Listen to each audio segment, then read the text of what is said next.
Hey quilters, I get asked all the time how to join my binding at the end of my quilt so that you can't tell where I started and where I stopped.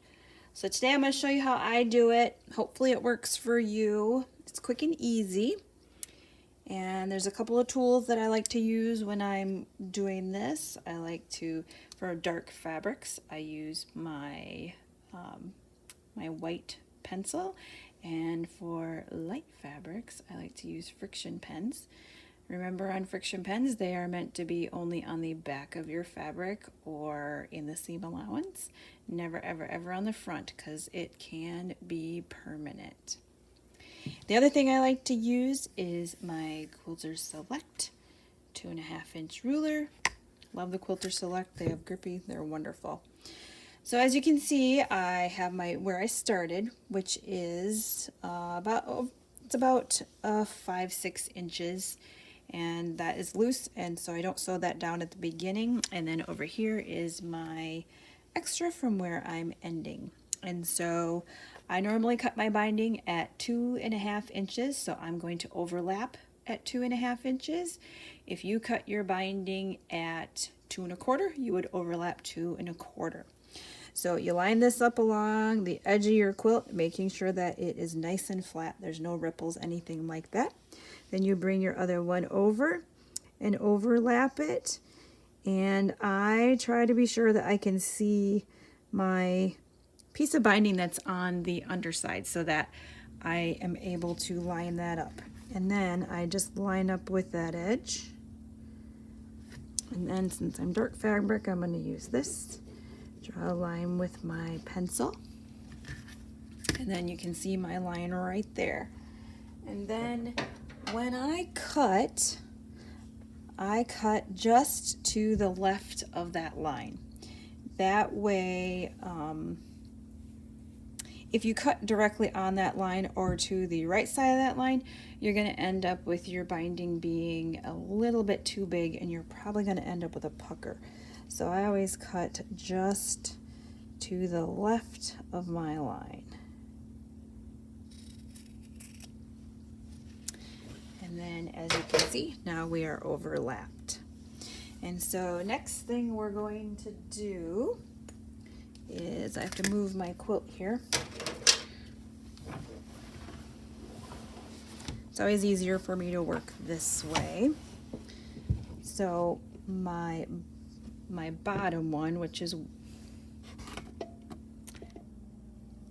so now I've turned my quilt so that the body of the quilt is going to the left.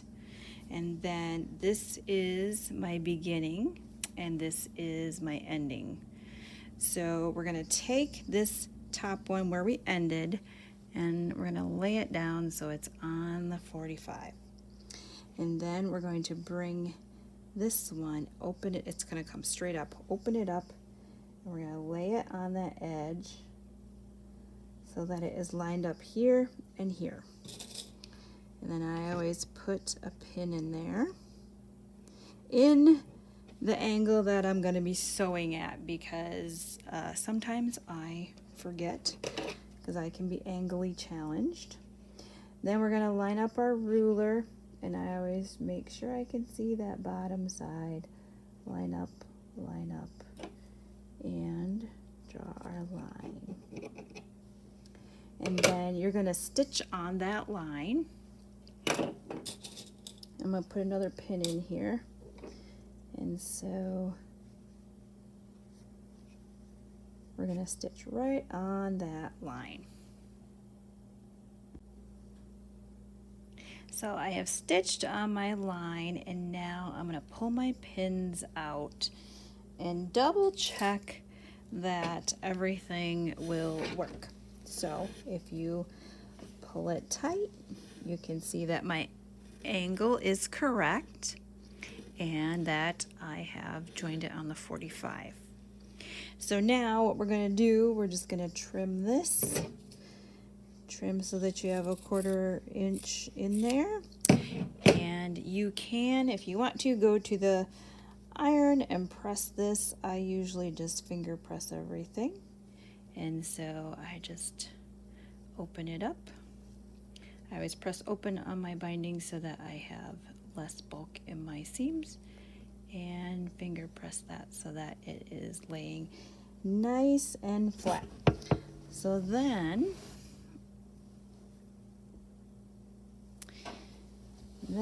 as you can see, it lines up nice right there on the edge, and my join looks just like any of my other ones that are on the 45. So now, as you can see, my binding is all sewn down along that side, and you can see my join here. It looks like all of my other joins, and you can probably tell that this is the back side of my quilt. And most of you, if you know me well, you know that I machine bind all of my quilts. I can hand bind wonderfully. I just don't like doing it.